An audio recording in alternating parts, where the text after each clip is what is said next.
Hello, welcome back to another English lesson with me, Greg from Online Language Academy. Now, in today's lesson, we're going to be looking at the difference between to and for in English. Two prepositions that most students have a lot of confusion with. So, let's go. Let's first focus on to and the various different ways we use to in English. First, destination. We use it when we're describing where we are going. For example, I'm going to England. I'm going to England. Not I'm going in England or I'm going for England. No, I'm going to England. Next, we use to when we're talking about a motive or a reason with a verb. Let me give you an example. I'm going to England to visit my parents. To visit my parents. I'm going to England. Why? To visit my parents. I'm going to England to visit my parents. Okay? When we're explaining a motive or explaining a reason or answering the question why.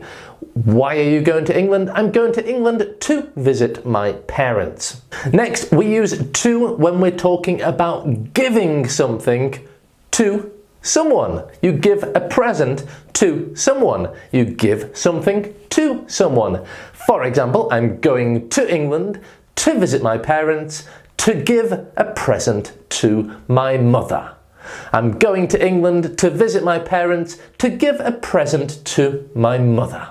The next moment we use to is with the time. What time is it? It's 6:45. 6:45, 10 to 6, 5 to 6. So, I'm going to England to visit my parents to give a present to my mother at 6:45. Next, we use to when we are comparing two things. For example, I prefer going by plane to driving. So, I'm going to England to visit my parents to give a present to my mother at 6:45. I prefer going by plane to driving.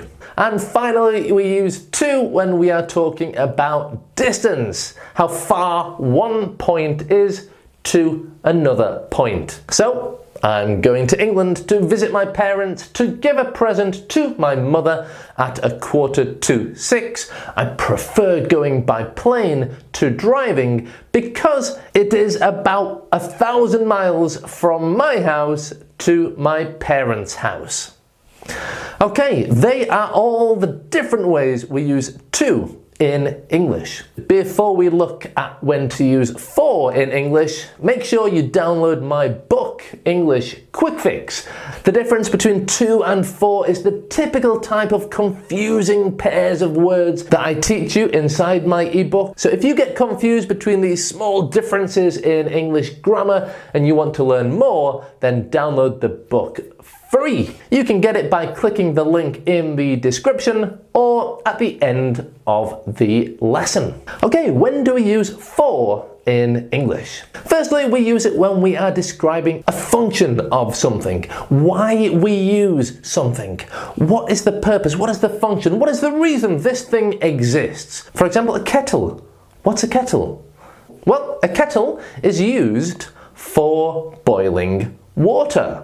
We drink a lot of tea in England. A kettle is a very, very important part of our life. I use the kettle many times a day. But if I'm describing a kettle to a student, I would say, well, a kettle is something we use for boiling water. A kettle is something we use for boiling water. Be careful to use the ing form of the verb after for in this context. For boiling water. A kettle is used for boiling water. A kettle is used for making tea. Next, we use for when we are doing something to help someone. So, for example, could you put the kettle on for me, please? Could you put the kettle on for me, please? This is an expression which we use in my family at least 10 times a day. Every 2 or 3 hours, one of us will say to the other person, could you put the kettle on for me, please? For me. Okay, you're doing it to help me. I'll make my own cup of tea. That's okay. But Could you put the kettle on for me? Could you put the water in the kettle and turn it on for me? For me. You're helping me, so you do it for me. Next, we use for when we are talking about a period of time. I mainly teach Spanish speaking students, and the equivalent of this in Spanish is durante. Durante tiempo is for time. Durante dos minutos, for 2 minutes. For. So when we are talking about a quantity of time, we use for. I've been waiting for that cup of tea for 10 minutes now. I've been waiting for that cup of tea for 10 minutes now. We also use for when we are talking about benefits. The reason why something is good for you. For example, drinking tea is good for you. Drinking tea is good for your health. Exercise is good for your health. Broccoli is good for you. Oh, this cream is good for your skin. Right, we also use for when we're talking about a motive or a reason. Now, wait a second. Didn't we use that explanation for to? Yes, we did. You can use to or for when you are talking about the motive or a reason for doing something. The difference is that with to, we follow it with a verb. For example, let's go to a cafe to have a cup of tea. Okay, let's go to the cafe. Why? What's the reason? What's the motive? What's the purpose? Why? To have a cup of tea.